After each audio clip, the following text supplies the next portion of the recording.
Hello नमस्कार जय हिंद। फिर से एक बार स्वागत है आपके अपने चैनल अखिलेश स्टडी सेंटर में। तो साथियों, जैसा कि आप सभी को पता है, हम इससे पिछले वीडियो में आप लोग को बहुपद का भाग बनाने के लिए सिखाए थे और आज इस वीडियो में आप लोग को मूल ज्ञात करने के लिए सिखाएंगे। चूंकि मूल तो हम लोग दो तरीके से ज्ञात कर सकते हैं, एक आता है गुणनखंड विधि और एक आता है द्विघाती सूत्र, जिनको हम श्रीधराचार्य विधि भी कहते हैं। तो आप बिल्कुल वीडियो को बिना स्किप किए लास्ट तक देखिए। मैं आप लोग को इस वीडियो में द्विघाती सूत्र या श्रीधराचार्य विधि से जो है मूल ज्ञात करने के लिए सिखा देंगे। तो चलिए सबसे पहले हम प्रश्न को पढ़ते हैं। अगर आपको एग्जाम में क्वेश्चन पूछना हो तो आपको किस तरीके से पूछ सकते हैं एग्जामिनर, तो आपको कुछ इस प्रकार पूछेंगे कि निम्न समीकरणों का मूल ज्ञात कीजिए। हमारे पास दो क्वेश्चन दिए गए हैं। पहला क्वेश्चन है x माइनस 1/x बराबर 3, x का मान 0 के बराबर नहीं होना चाहिए। उसके बाद दूसरा पार्ट दिया गया 1/x plus 4 minus 1/x minus 7 equal में 11/30। x का मान जो है -4 और 7 नहीं आना चाहिए। इसका मतलब यही होता है।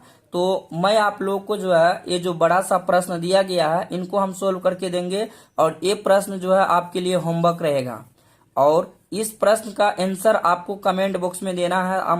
हम जान पाएंगे कि हमारे चैनल के माध्यम से कितने बच्चे स्टडी कर रहे हैं और कितने बच्चे इनको सही सही बनाकर दे पा रहे हैं। जिनको अगर पता हो तो इनका जवाब हमें कमेंट बॉक्स में देना, क्योंकि कमेंट बॉक्स खाली रहता है। आप लोग जवाब देते हैं तो हमें अच्छा लगता है कि हमारे जो बच्चे हैं वो अच्छी तैयारी कर रहे हैं और इससे हमको नए नए वीडियो बनाने के लिए हम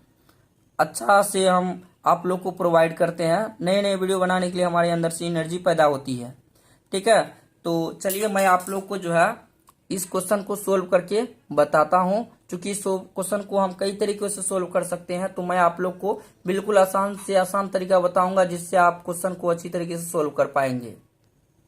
तो हम यहाँ पर लिखेंगे हल, चूंकि हम पहले से लिख लिए हैं। अब यहाँ पे हम क्या करेंगे, देखिए इस क्वेश्चन को हम यहाँ पर लिख लेते हैं 1/x प्लस 4 माइनस में 1/x माइनस 7 इक्वल में 11/30। चलिए मैं आपको सिंपल से सिंपल तरीका बताऊंगा। देखिए हम इन नीचे वाले का सबका एलसीएम लेंगे।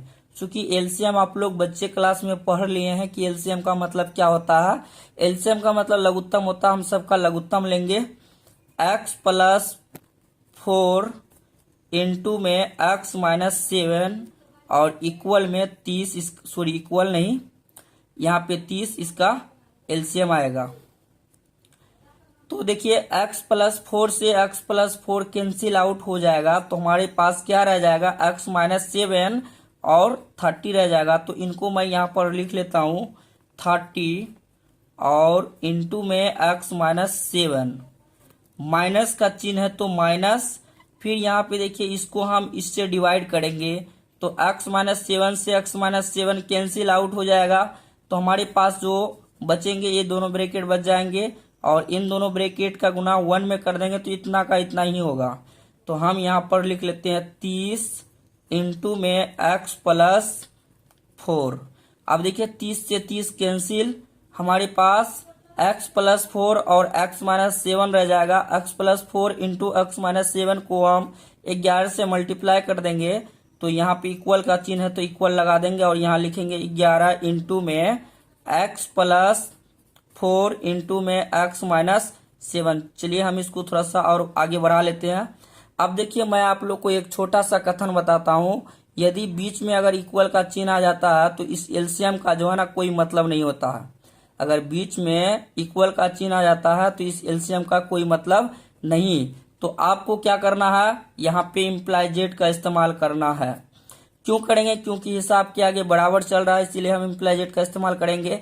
अब देखिए 30 को x से गुना कर देंगे तो हमारे पास इसका रिजल्ट आएगा 30x, माइनस है तो माइनस, 30 को 7 से गुना करेंगे तो 7 ते 21, 0 को सेम टू सेम लिख देंगे 210, माइनस का चिन्ह है तो माइनस, 30 को x से गुना करेंगे तो 30x, माइनस प्लस माइनस 30 चौके 120, इक्वल के सीधे इक्वल। अब हम क्या करेंगे, x को यानी x को 11 से गुना करेंगे, फिर 11 को हम 4 से गुना करेंगे। एक बार फिर समझ लीजिए कि 11 को x से भी गुना होना है 11 को 4 से भी गुना होना है। तो चलिए मैं गुना कर लेता हूं, लेकिन गुना करने से पहले हम इन दोनों ब्रैकेट का गुना कर लेते हैं, ठीक है। 11 को हम सेम टू सेम रखेंगे। अब x को x से गुना करेंगे तो x स्क्वायर हो जाएगा, फिर माइनस है तो माइनस, x को 7 से गुना कर लेंगे तो 7x, फिर 4 को x से गुना करेंगे तो प्लस का 4x, उसके बाद प्लस और माइनस माइनस, 7 चौके 28। अब देखिए हम इसको आगे और सरल कर लेंगे। देखिए माइनस का 30x है और प्लस का 30x है, माइनस प्लस ये कैंसिल आउट, माइनस का 210 और माइनस का 120 जब जोड़ेंगे तो हमारे पास आ जाएगा माइनस का 330, क्योंकि माइनस माइनस में जुड़ता है। अब देखिए इसको हम आगे सरल करते हैं। 11 को x स्क्वायर से गुना करेंगे तो 11x स्क्वायर होगा, माइनस है तो माइनस, 11 को 7 से गुना करेंगे तो 11 7 77 और x है तो x, प्लस है तो प्लस, 11 को 4 से गुना करेंगे तो 11 चौके 44, x है तो x, माइनस है तो माइनस, 11 को 28 से गुना करेंगे तो 308 आएगा। आप गुना कर कर देख सकते हैं। तो अब चलिए हम इसको आगे सरल कर लेते हैं। तो माइनस का 330 को लिखेंगे, इक्वल के सीधे इक्वल लिखेंगे। अब देखिए माइनस का 77x है और प्लस का 44x है। अगर बड़ी संख्या में छोटी संख्या घटा देंगे तो हमारे पास आंसर आएगा माइनस में। याद आपको रखना कि बड़ी संख्या में छोटी संख्या जब भी घटाते हैं तो माइनस दे के घटाते हैं। इसको हम ऐसा कैसा लिखेंगे, माइनस का 33x हो जाएगा और माइनस में 308 हो जाएगा। अब देखिए हम इसको और आगे सरल करेंगे। माइनस का 330, ये माइनस का इसको इस तरफ ट्रांसफर कर देंगे तो क्या हो जाएगा, प्लस का 308, ठीक है। इक्वल है तो इक्वल, उसके बाद 11x स्क्वायर माइनस में 33, चूंकि यहाँ x लगा हुआ है तो यहाँ भी x लगेगा, तो यहाँ x लगा दिए। अब घटाएंगे तो माइनस का कितना आएगा, माइनस का 22 आएगा और इक्वल के सीधे इक्वल 11x स्क्वायर माइनस का 33x। अब देखिए 11x स्क्वायर को रखेंगे, माइनस का 33x, ये माइनस का इस तरफ आ जाएगा तो प्लस का इक्वल में 0। अब यहाँ पे हम कॉमन ले सकते हैं, यहाँ पे हम क्या कर सकते हैं, कॉमन ले सकते हैं। कॉमन का मतलब क्या होता है, मैं आपको एक छोटा सा उदाहरण के माध्यम से समझाना चाहेंगे। देखिए कॉमन का मतलब क्या होता है, बहुत बच्चे को पता नहीं होता कि कॉमन क्या चीज होती है। देखिए हम यहाँ पर 2 कमरा बनाए हैं, ये 1 नंबर कमरा है और ये 2 नंबर कमरा है। इस 1 नंबर कमरे में अगर कोई लड़का प्रवेश करता है तो कहता है कि सर इस कमरे की 4 दीवारें हैं, 1 दीवार, 2 दीवार, 3 दीवार और एक 4 दीवार। फिर उस कमरा से निकलकर फिर इस कमरा में प्रवेश करता है। फिर अगर उस लड़का से पूछते हैं कि इस कमरे की कितनी दीवारें हैं, तो लड़का कहता है कि सर इस कमरे की भी 4 दीवारें हैं। कौन कौन है, 1 दीवार, 2 दीवार, 3 दीवार और ये 4 दीवार। कहने का मतलब ये है कि ये जो बीच वाला दीवार है ये दोनों कमरों में काम आती है। तो दोनों कमरों में जो दीवार काम आती है वो क्या हो जाएगा, वो दीवार क्या हो जाएगा, उभयनिष्ठ होगा। इसी को हम लोग उभयनिष्ठ बोलते हैं। उभयनिष्ठ का मतलब जो सब में भाग जाता हो। तो इसमें 11 का भाग जाता है पूरे समीकरण में, तो हम 11 कॉमन ले सकते हैं। 11x स्क्वायर माइनस में 11 तिया 33x प्लस 11 दूना 22 इक्वल में 0। गुना वाली संख्या हमेशा भाग में पहुंचती है तो हम इसको भाग में भेज सकते हैं। तो लिखेंगे x स्क्वायर माइनस में 3x प्लस में 2। गुना वाली संख्या भाग में पहुंचती है तो 0 को किसी भी संख्या से भाग देते हैं तो उसका भागफल क्या होता है, 0 होता है। तो देखिए हमारे पास जो है ये जो समीकरण प्राप्त हुआ है इसके रूप का प्राप्त हुआ है, ax square plus bx plus c equal में 0। देखिए यहाँ पे x स्क्वायर है तो यहाँ भी x स्क्वायर है, यहाँ x है तो यहाँ भी x है, यहाँ सिंगल संख्या है तो यहाँ भी सिंगल संख्या, अचर है तो यहाँ पे अचर है।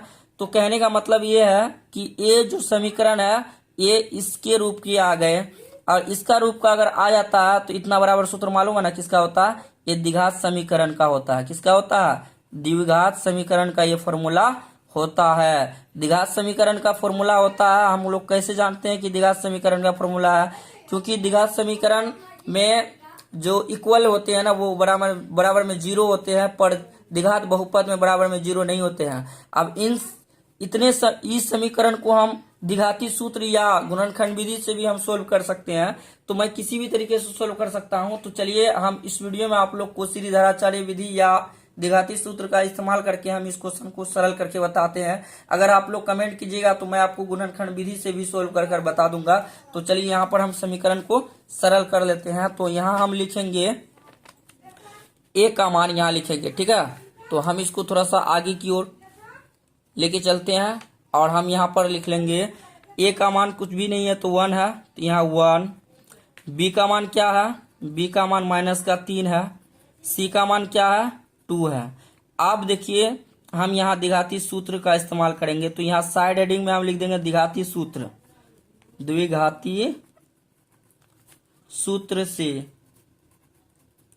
द्विघाती सूत्र क्या होता है हम सबको पता है, यदि आप क्लास 10th में पढ़ते होंगे तो आप लोग को भी पता होगा। x बराबर -b plus minus under root B square minus में 4ac बाई 2 इंटू ए होता है द्विघाती सूत्र। हमें चाहिए इसमें किसका मान, b का मान चाहिए, a का मान चाहिए, c का मान चाहिए। तो हमारे पास यहाँ है ही, तो हम यहाँ लिख देंगे x बराबर -b का मान कितना है, -3 है। माइनस यहाँ भी है और यहाँ भी माइनस, तो माइनस माइनस क्या हो जाएगा, प्लस। तो मैं यहाँ पर डायरेक्ट प्लस लिखूंगा, प्लस माइनस है तो प्लस माइनस। और बी स्क्वायर का मान कितना है, -3 है, तो -3 का स्क्वायर कर देंगे।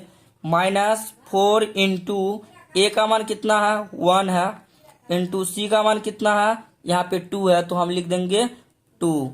और अपोन में 2 गुना ए का मान हमारे पास चाहिए, तो ए का मान कितना है, 1 है। तो आप देखिए हम इसको और आगे सरल करेंगे, चूंकि हिसाब अभी समाप्त हुआ नहीं है।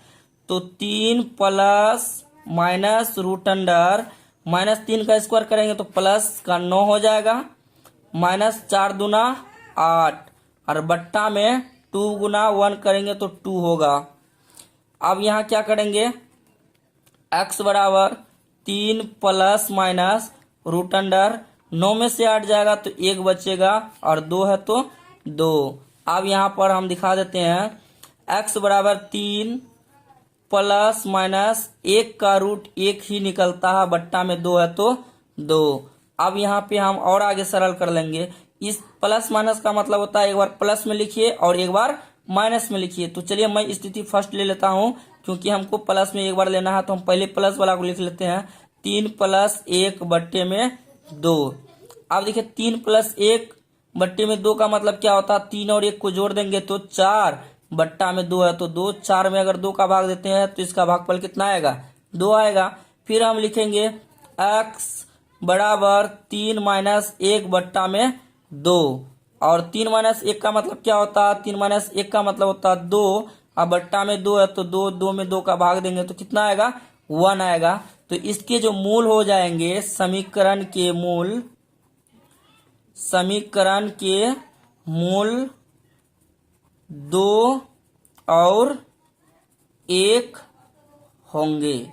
तो इस तरीके से जो है हम समीकरण का मूल ज्ञात कर सकते हैं। यदि आपको गुणनखंड विधि से समीकरण का मूल ज्ञात करना हो तो आप किस तरीके से ज्ञात कर सकते हैं, उनके बारे में अगर आपको सीखना है, उनके बारे में आपको जानना है तो आप हमें नीचे कमेंट कीजिए, क्योंकि आपके लिए जो है कमेंट हमेशा के लिए खाली रहता है। आप कमेंट कीजिएगा, उसके अकॉर्डिंग मैं वीडियो बनाकर दे दूंगा, ठीक है। तो आपको यदि जिस सब्जेक्ट का वीडियो चाहिए उस सब्जेक्ट का नाम हमें जरूर कमेंट कीजिए। अगर मैं उस सब्जेक्ट के बारे में अगर नहीं बता सकूं तो मेरा पढ़ाना बेकार है। अगर हम आप लोग की समस्या को नहीं सोल्व कर सकते हैं तो इसका मतलब समझ लीजिए कि हमारा जो पढ़ाना हुआ वो हमारा पढ़ाना बेकार हो जाएगा। तो चलिए हम इसी के साथ हम इस वीडियो को समाप्त करते हैं। यदि आप हमारे चैनल पर नए हैं तो चैनल को सब्सक्राइब करके बेल आइकन का बटन दबा दीजिएगा, क्योंकि लाल कलर का जो बटन होता है उसको आप दबा दीजिएगा, तो हम जब भी कोई वीडियो डालेंगे तो सबसे पहले इसका नोटिफिकेशन आपको मिलेंगे और उस वीडियो का लाभ ले पाएंगे। तो मिलते हैं एक नई वीडियो में नई टॉपिक के साथ, तब तक के लिए थैंक यू।